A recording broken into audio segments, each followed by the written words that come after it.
Hello, I'm John Rossi, a touring drummer with a love of all things animal. When I'm on the road, I visit as many zoos, aquariums... Hey, wait a minute. What's going on? Hey, what's going on there? Hello? Hello? Hello? We interrupt your regularly scheduled program to bring you Rossifari Zoo news. News you can use from the world of zoos and conservation. Every week, we bring you breaking news and analysis from around the globe, featuring the animals you love and the people who care for them. And here's your anchorman, John Rossi. Hello, and welcome back to Rossifari Zoo News, your look at everything going on in the world of zoos, aquariums, conservation, and general animal weirdness. Y'all, I am recording this late on Thursday. It'll be coming out basically shortly after I finish recording.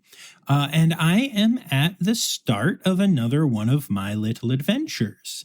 So I am at the top of a multi-day visit, 2 miles, and couldn't see him today, in part because I was spending time seeing Luna, David Bowie, Jilly, and the rest of the crew at the Cape May County Zoo. It was really great to get back there, not for the podcast, just for John, and spend some time with the oldest red panda in the country, and David Bowie, who honestly is one of the handsomest red pandas in the country, and Jilly the cow, and all those amazing animals you heard about back on my episodes from there. So yeah, it was a really, really good day. And now I am recording Zoo News tonight before heading off to see Miles the next couple days, and then head down to North Carolina for my Sun Records live show at Theater Raleigh. So I'm really hoping to see some of you there. And yes, I will be visiting some facilities in North Carolina, including some you've heard from before and a new one. So I'm excited about all of that, and I'm sure y'all are as well. Now, I do like to share some personal stuff at the top of these episodes. And, Zoe sent me a video this week for Zoo News. It was a video of a baby hippo yawning and wiggling its ears. Now, don't get me wrong. I watched it and it was absolutely adorable. But I didn't see anything newsy. So I read the caption. I even went into the comments, and there was nothing that made sense for Zoo News. So, I had to ask Zoe what was going on. And so this is the conversation that ensued. So why did you think the thing that you sent me was Zoo News worthy? Because hippos yawn and then wiggle their ears. But that's not like Zoo News. Yes, it is. How is that Zoo News? Because hippos yawn and wiggle their ears. But we knew that. But it's really cute. And you think the world needs to know? Yes. I feel like I explained this before. Well, yeah, but I wasn't recording you for my podcast. So let that serve as a friendly reminder that, first of all, you could be being recorded at any time, especially if you are with a podcast host. But also let that serve as a reminder that you can contribute to Rossifari Zoo News by sending me any Zoo News-worthy stories, even if they're not actually all that Zoo News-worthy, cough, cough, cough, cough. And I'll say your name at the end of the episode, whether they make it in or not. So that's really exciting. I honestly had enough stories this week where I think I could do a second Zoo News episode this week. Just births and deaths alone. It's like there were so many. So I selected a bunch, but if you don't hear your story, it might make it next week, or it might have just fallen into the abyss of too much Zoo News. But hey, I guess that's a good issue to have, except for maybe the deaths. But yeah. So with all of that said, let's get to it.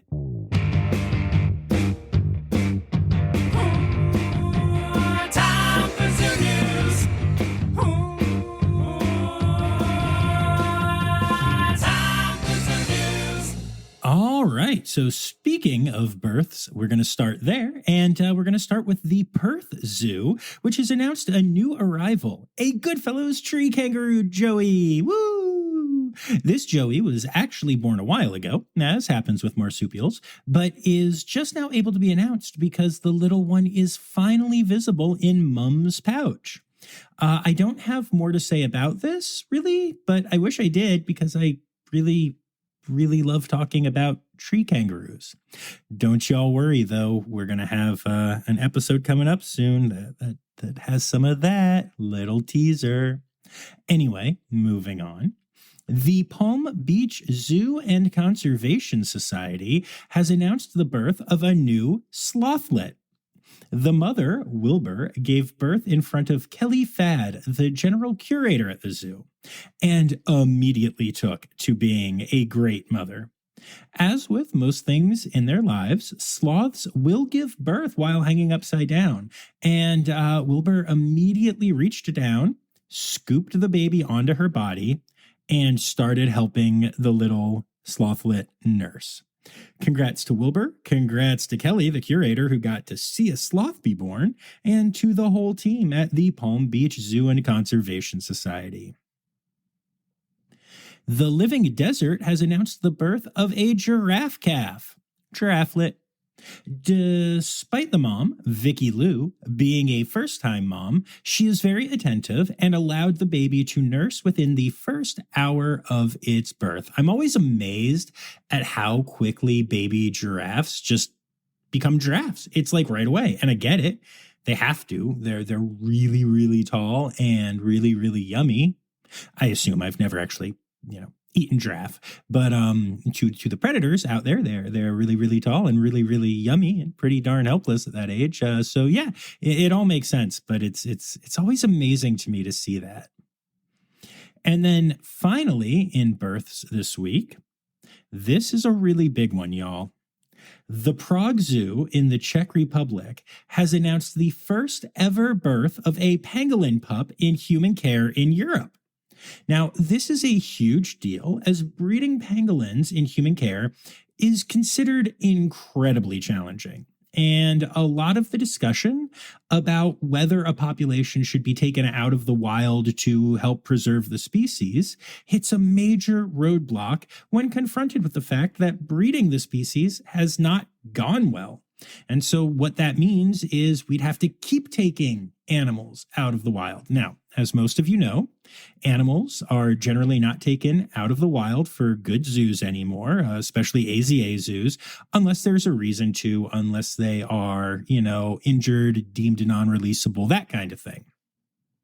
However, there is precedent of taking an insurance population out of the wild and trying to breed it and make sure that an endangered species doesn't go extinct. And there are some pangolins in the U.S. That are mostly living behind the scenes now. I think the only place that you can actively see one now is Brookfield Zoo. Used to be that you could at the Memphis Zoo as well. And then some other zoos like Turtleback and stuff had them behind the scenes. But I think pretty much now the whole breeding program is at Brookfield. And they're trying to make it, a thing. But yeah, it gets to a really interesting place. If you want to take a couple animals out of the wild to preserve a species, it's a fair discussion to have when you're talking about literally the most trafficked animal in the world. However, if you can't breed them, it's not a great conversation, right? So hopefully this will be a breakthrough that can at least open up a dialogue about whether breeding pangolins in human care is a viable strategy to help save, again, the most trafficked species in the world. So, we got to do something, y'all. And then that brings us to our deaths for the week. And man, there were a lot this week. Like I said, I had to leave some out just for time.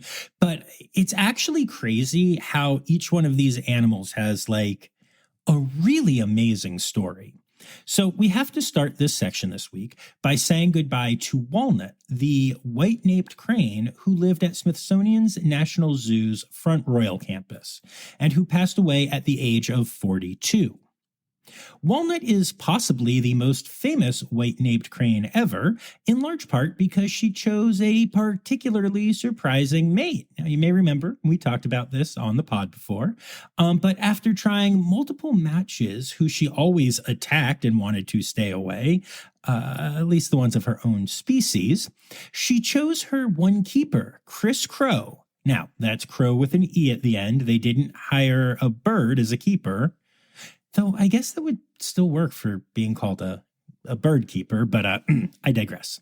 Anyway, Walnut went on to consider Chris to be her mate for just shy of 20 years. Walnut was actually really important genetically, as her parents were both non-releasable wild-caught cranes, so her genetics were not represented in the SSP at all. When she took a shining to Chris, he went all in, mimicking courtship behaviors in the species, including flapping his arms in front of her, bringing her food, and supplying grass and leaves to her for nest building. Once this worked, Chris was able to artificially inseminate Walnut using sperm from a male crane. In total, the couple gave birth to 8 chicks, with the fertilized eggs being given to other weight-named crane couples to raise as their own. And if that story isn't amazing enough on its own for you, it's made even more special by the fact that the median life expectancy of a white-naped crane is 15 years, meaning that Walnut almost tripled the expectancy that she had for her life. That's apparently what life expectancy means. Good job saying that well, John. Anyway, that is absolutely incredible. I'm sending all the love to that incredible team for the amazing work they do, especially at this time of sad loss. What an amazing story about the lengths zoo professionals go to for both the individuals in their care and the species they protect as a whole. The Hertfordshire Zoo has announced the passing of Panja, a beloved snow leopard who had lived at the zoo since arriving from the Czech Republic in 2013. Panja was a bit of a celebrity in the UK and honestly around the world, where he and his mate Jessie became social media stars that could be seen on a CCTV feed. The couple were known for being very playful out on exhibit, but also for exhibiting tender moments when they were alone in their den, in which the couple became very cuddly, which is just so adorable. Panja will be greatly missed by his keepers and his global audience. Next, we say goodbye to Ingo the flamingo. Ingo lived at the Berlin Zoo until his passing at the age of 75. Or actually, to be more accurate, at least 75. See, what happened is when he arrived at the zoo, a ring was on his leg with a date. The ring was dated from 1948. Now, sometimes when flamingos get rings, it happens right away when they're born, and sometimes it doesn't happen until later in life. So it's technically possible that he was even older than 75. Now, to be clear, a flamingo in good health in a zoological setting can make it 20, maybe even push 30 years. But 75? That's astonishing. The death was attributed to old age, shockingly. He will be missed, but what an amazing life. All right, we'll be back after this quick break. Hi, this is Kathy Hill from the Indian River Lagoon National Estuary Program. We're all about restoration projects in progress this season on One Lagoon, One Voice. Learn about the great strides the lagoon community is taking to restore and protect the Indian River Lagoon. Each week, we dive deep into discussions with scientists, resource managers, and nonprofit leaders to explore lagoon issues and solutions. From oyster reefs to clam restoration, algae blooms to muck, you'll learn all about the projects we're tackling to bring the Indian River Lagoon back to health. Click the link in the show notes to follow One Lagoon, One Voice, learn about the IRL Council, and explore our unique lagoon.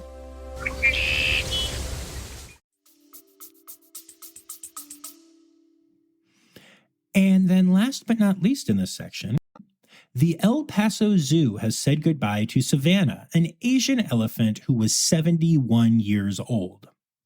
Sadly, Savannah suffered from arthritis, which had stopped responding to treatment. And what a treatment it was. Over the years, the team developed a plan that included stem cell therapy, multiple oral pain medications, oral joint supplements, and even injectable joint supplements. But in the end, the treatment wasn't working and her quality of life was just too bad. So the decision was made to euthanize her. Sending condolences to the team. Now, I think it's amazing the work that team did. But you know, we've been talking a lot about death, and so I'm going to share a story just to lighten the mood a little bit. So, yeah, I guess it just seems weird to me that there's a lot of death in this section of the podcast dedicated to, I don't know, animal deaths. But anyway, the story is this. My grandmother, who was also dead, but hey, whatever, used to call arthritis Arthuritis, with the pause and everything, as though it was someone's name. She would say things like, Jonathan, that nasty arthritis is acting up again. Always got a chuckle out of me, and I hope it got one out of you too. And now we move on to the rest of our Zoo News section of Zoo News. Okay, get ready for a rant, y'all. So, every year, I share with you the results of the USA Today polls for Best Zoo Exhibit, Best Safari Park, and Best Aquarium. Although I don't see that one this year, so I don't know, maybe I missed it, but I did search and I don't see it. But this year, I'm not here to tell you the results right now. I'm coming in early to let you know that the voting period has begun for these utterly meaningless but also fascinating awards. Zoos that make the list earn bragging rights and can use it for marketing, which is great for them. However, I do feel the need to point out, as I do annually, that it's just a popularity contest. Some zoos ask voters to vote every day, while others just don't. For instance, in all the years I've been tracking this, I've never seen the San Diego Zoo ask people to vote. And I've also never seen the San Diego Zoo rated the best zoo in the country. Since the vast majority of people just vote for their local zoo, this contest is far more about that than it is any comment on the overall quality of any of the zoos involved. And this year is extra weird for me because of some of the zoos that are and aren't nominated. So I'm going to run through the list for the best zoo nominees quick to make my point here. All right, so in alphabetical order, we've got the Audubon Zoo in New Orleans, our friends Brevard Zoo, Central Park Zoo. Okay, and here's my point already. Look, I love the Central Park Zoo. When I'm in New York City for gigs, it's almost always the most accessible of the WCS zoos for me, and I go every time. It's great, but it's really small. It's frankly not even the best zoo in New York City, which is home to the Bronx Zoo, which is not nominated. When people ask me the best zoos I've been to, I always list San Diego, Toronto, Columbus, Cincinnati, and Bronx towards the top of the list. But not only is Bronx not on there, but it's smaller and less impressive, though still thoroughly wonderful. Brother is? This would be like if Taylor Swift's less talented sister, Enid Swift, got nominated for a Grammy and Tay-Tay didn't. Look, I'm not saying Enid isn't great. She is, and I love her blend of techno and hip-hop with ragtime piano. But come on. And no, Enid Swift doesn't exist. But my point does. Is this supposed to be like the hipster list of best zoos? And again, I'm not trying to crap on Central Park Zoo. I love it. I love it. I love it. I want to be there right now. But it's just weird to see it make this list when the Bronx Zoo missed. That's my point. But anyway, okay, moving on down the list. Cheyenne Mountain Zoo, Cincinnati Zoo, Honolulu Zoo, Living Desert, Louisville Zoo. Surprised to see that one on there, but it's a really great facility. Nice to see that one on there, honestly.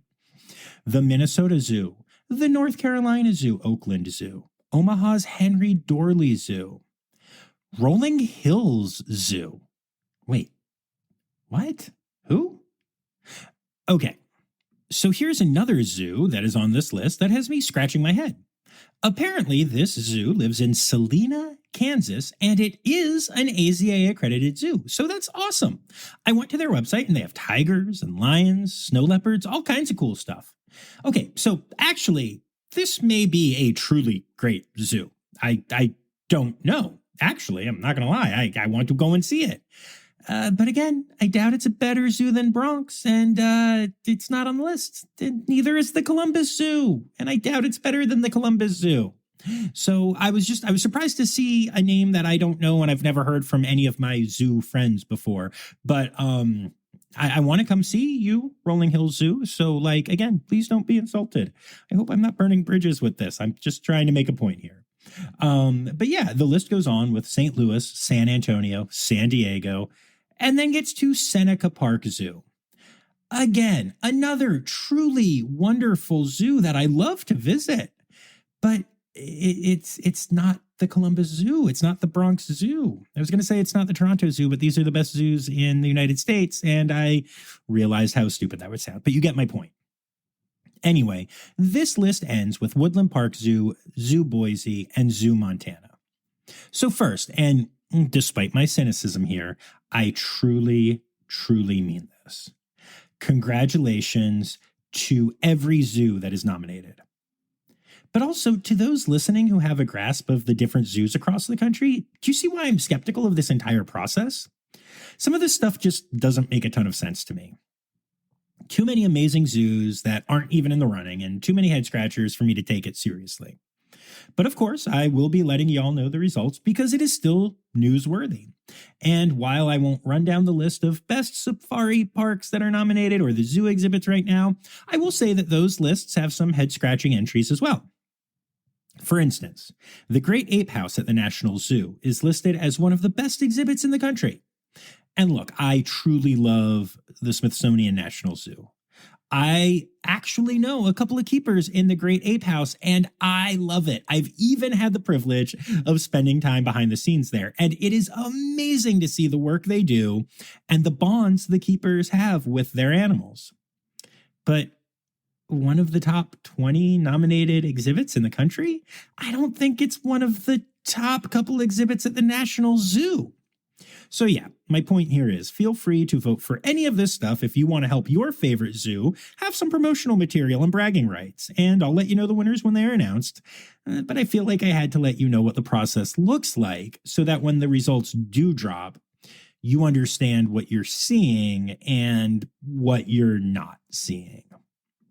Also, talking about just kind of what's going on this week in general, there have been a lot of predictions happening this week. I had a lot of you send me stories of specific zoos doing one of the two following things, and it turns out that a lot of different zoos did them. So rather than cover the individuals, I'm just going to say that if you are interested in seeing zoo animals pick the winner of the Super Bowl, which is coming up on Sunday, man, all you got to do is hop on socials and you will see a whole lot of different animals picking either the Kansas City Chiefs or the San Francisco 49ers.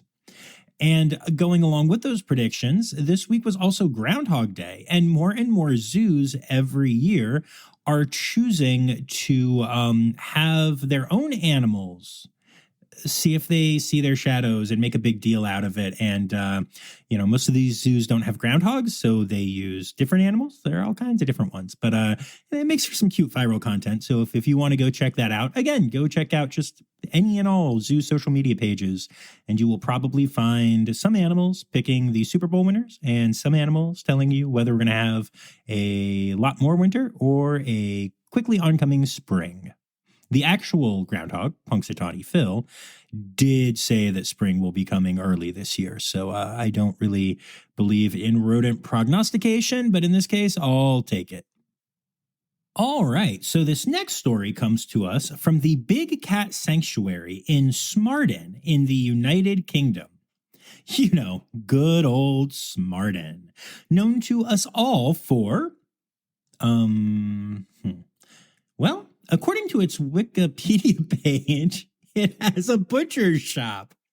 No, seriously, that's one of the things on the Wikipedia page of Smarden. It says it has a butcher shop, not like a famous butcher shop, just they have a butcher shop. That's one of the things that made Wikipedia. It's a very boring Wikipedia page. But they also have the Big Cat Sanctuary, which is decidedly not boring.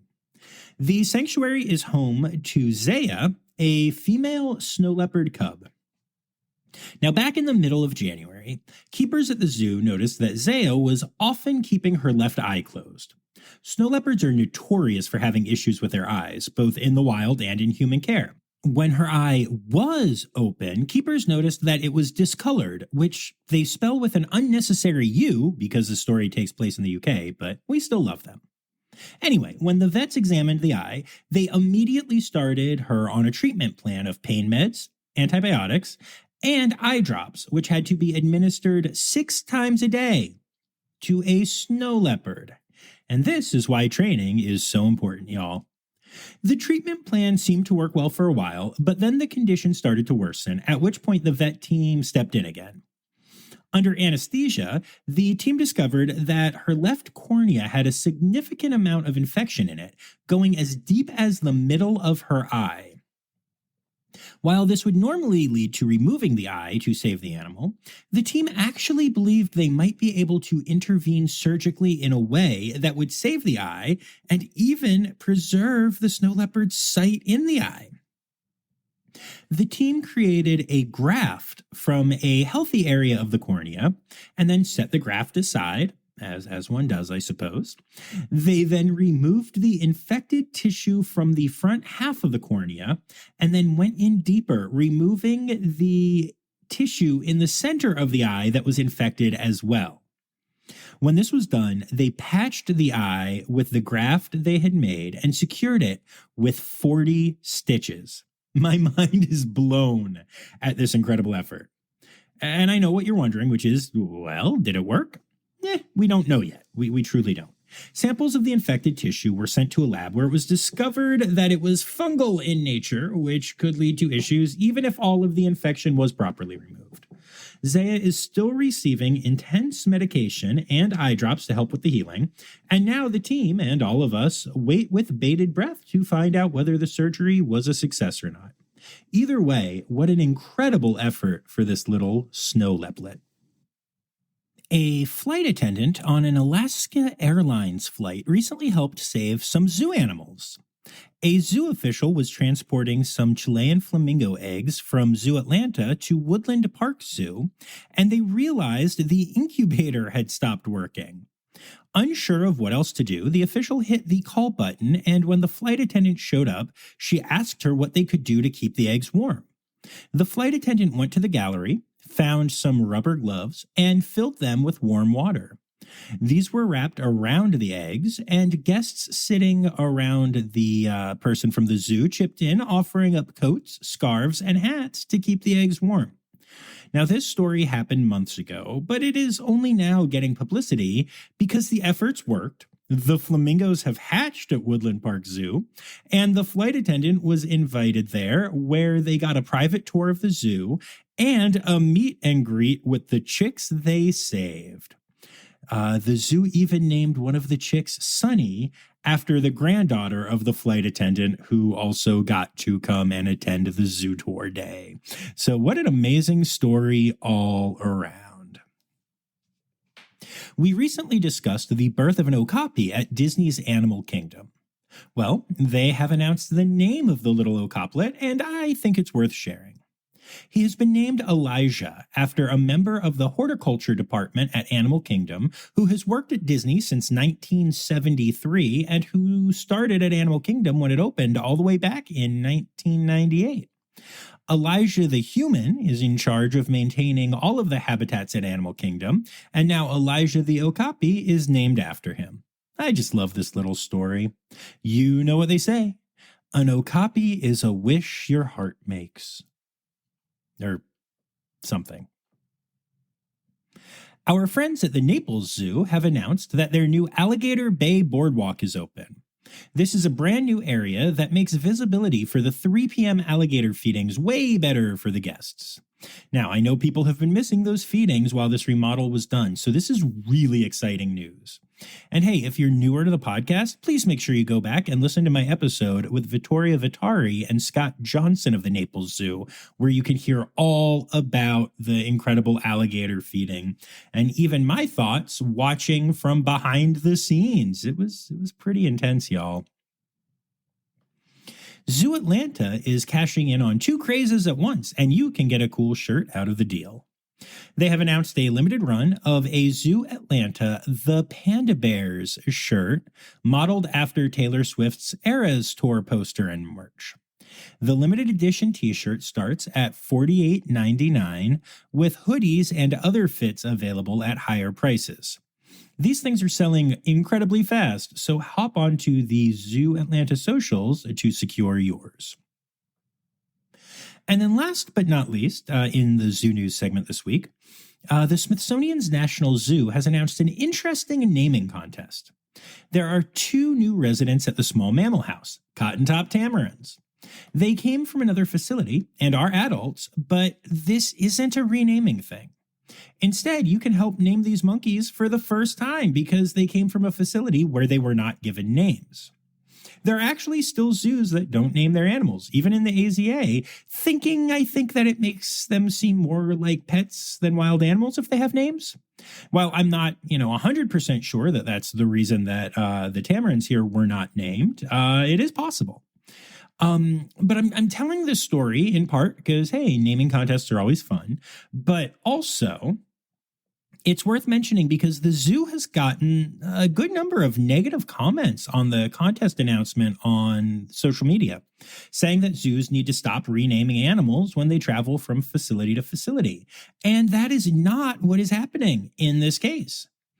I did think it was interesting to see the pushback, given that y'all know how much I hate that practice. It seems like there may continue to be growing pushback against the whole renaming thing, which I'm, for gently, nicely stopping that. But in this case, the National Zoo is not doing that. So feel free to go and vote for the names you want with a clear conscience. Stereotypical animal podcast theme song. Here to bring you to conservation news. Late last week, federal wildlife officials rejected a proposal to restore protections for gray wolves across the northern U.S. Rocky Mountains, stating that hunting should be allowed as the species is not in immediate danger of extinction. Now, the Fish and Wildlife Service did say that they will start work on a first-ever national recovery plan for wolves, which should be ready to go by the end of 2025. In rejecting the proposal, the government stated that the population of gray wolves in the area stands at around 2,800 individuals with a good amount of genetic diversity, so there is no need to protect them. And while that is true, those numbers are true, good genetic diversity, very good, the numbers are only that good because there previously were federal protections for wolves, which were instated after the species nearly went extinct in the exact same area. So basically, the government is saying, hey, this thing we did totally worked, so let's stop doing it immediately and see what happens. This is especially disheartening as states in the area have been allowing more hunting permits and increasingly aggressive measures, including trapping, snaring, and even extending hunting season from just a few weeks to multiple months when it comes to wolves. This is a big loss for the wolves that had just recently bounced back to acceptable population levels. Now, I love to wax philosophical in this section about how little we know of the world around us, how much is still to be seen and discovered.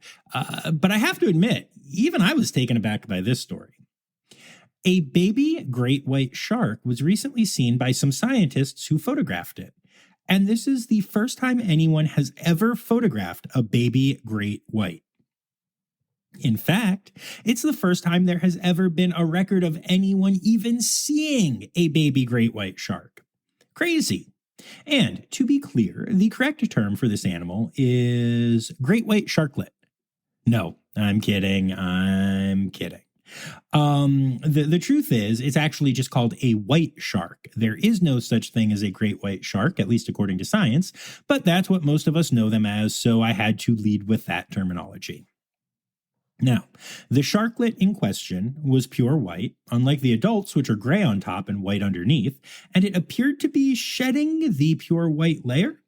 The only proof that we have had that white sharks reproduce at all up until now other than, the population of white sharks, is dead ones that were discovered in deceased females that had died while pregnant. So this is important not just because it's the first discovery of its kind, but because understanding mating habits and birthing of white sharks, and even figuring out where they give birth, has long been considered the holy grail of shark scientists, a group of people who clearly need to get out more. This discovery may be the first step in finding said holy grail, thus potentially making the shark scientists the Indiana Joneses of the shark science world. All right, we'll be back after this quick break. What if I told you scientists discovered 100 new species in the deep ocean? Why did crocodiles survive extinction? Megalodon. How did it go extinct? Hey, it's me, Forrest Galante, wildlife biologist. You might know me from Joe Rogan's podcast or my various TV shows like Extinct or Alive and Shark Week. Join me and my friends as we dive into the wild world of animal anomalies and everything wildlife. Don't miss out. Click here to uncover these mind-blowing animal mysteries.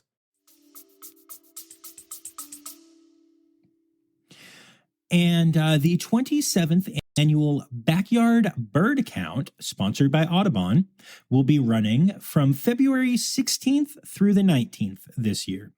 This is a great citizen scientist project that really helps ornithologists get a feel for what conservation efforts are needed to protect the birds of the world.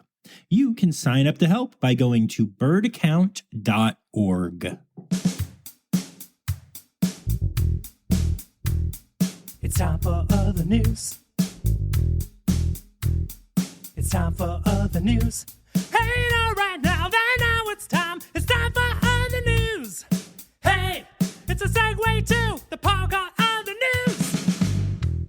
Sometimes the headline really is the whole story, and this is the headline for this story. Chernobyl's mutant wolves have evolved anti-cancer abilities. I mean, that's the story. To give slightly more context, the population of wolves living in the Chernobyl exclusion zone, the area that was affected by the nuclear disaster that occurred in Russia in 1986, have apparently developed protective mutations that increase their odds of surviving cancer. These wolves are just one of many animal populations that have blossomed since humans abandoned the area around the disaster for fear of, massive death from nuclear fallout.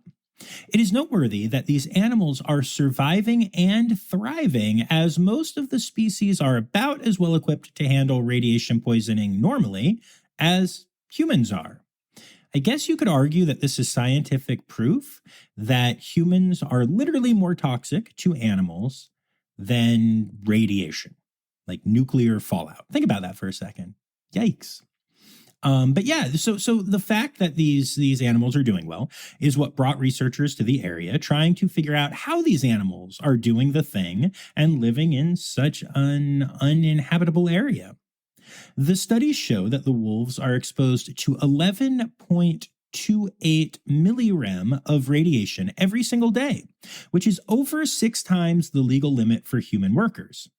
And yeah, take a second to realize that means the government has decided that it's perfectly acceptable for workers to be absorbing, some radiation every day, just as long as it's not too much. The same government that is constantly moving towards the deregulation of large industry. But hey, I digress. While the wolves of the area are the main focus of the study, other animals have adapted genetically to survive in the area, including the hundreds of feral dogs that live there and have been shown to be genetically different than the dogs found in the rest of the world. The hope of this research is that the knowledge can be used to protect humans from cancer, but that is obviously still a long way off. Still, it's nice to know that when the world descends further into madness, and we mostly die off as a species because of a stupid nuclear war, at least the small populations we leave behind will probably be better protected against cancer. Because really, at the end of the day, what would be worse than surviving a nuclear holocaust only to have to go full Heisenberg to pay your oncology bills? And yes, this scenario only works if you assume that while most nations will have fallen during the nuclear holocaust, the American healthcare system will have survived.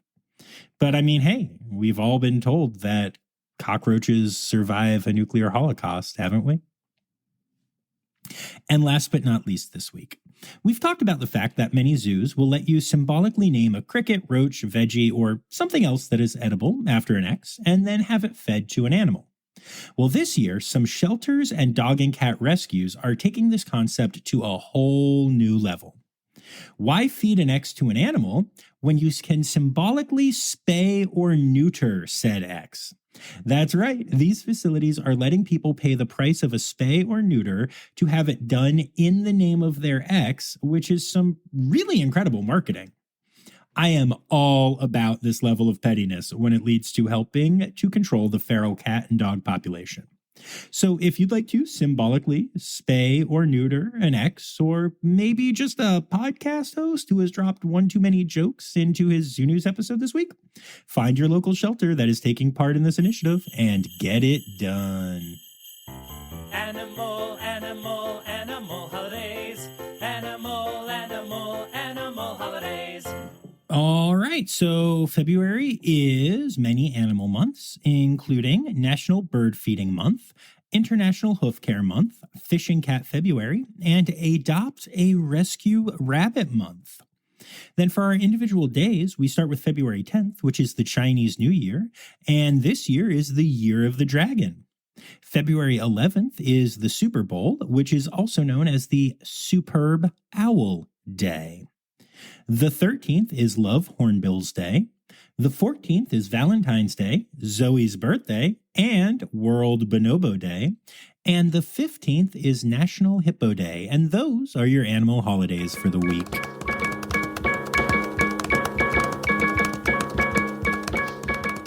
All right, so there you have it, folks. Another week of Rossifari Zoo News is done, and that means I didn't die getting in the Atlantic Ocean today where it was very cold. If you don't know what I'm talking about, you can see the video I posted on Instagram. It was very cold. But I'd like to say thank you to my Red Panda level patrons, Dr. Laura Schenk, Dr. Stephen Williamson, Barbara Bennett, and Jenny Owens.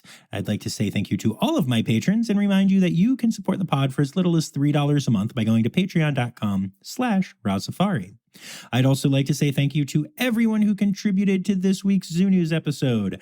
Anya Keene, Colleen Lenahan, Kim Cooley-Croninger, Carrie Kirkpatrick, Kevin Williams, Emily Rockbuck, Dr. Laura Schenk, Sam Evans, Amanda Berg, Matt Patford, Ashley Volkins, Dr. Zoe Rossi, Mary Blair, Karen Musklow, Jay Meredith, Liz Dunleavy, back from England, Elizabeth Charles, yes. Marianne Rossi, Stephen Rossi, Barbara Bennett, who really came through in a pinch because I forgot to bring my Peppermint Narwhal Animal Holidays calendar with me. And she won a copy in a recent contest through Rossifari and was able to provide me a picture of the animals. So that was very helpful. Thank you, Barbara. And of course, Ali Malensky and Kay Malensky. The Malenskys en Espanol. I say that because they are in Mexico right now. According to their social medias, I hope you don't have stalkers, ladies, because if you do, well, I sent them to the country that you're in. But don't worry, I won't let them know that you are in Puerto Vallarta because that would round it down. Ooh, sorry. Anyway, the words, news, and credits backwards are Steider Kiswen. The Rossifari podcast is produced, hosted, and engineered by John Rossi. Editing and fact-checking by John and Dr. Zoe Rossi. Our theme song is Sevens by Nathan Burke, performed by Nathan and John. Interrupting John theme and additional voices by Taylor Isaac Gray. You can reach John directly on Instagram and Facebook at Rossifari or by email at rossifaripod@gmail.com. Rossifari is part of the Daydreamer Media Network. Now, stop listening to me and go visit a zoo.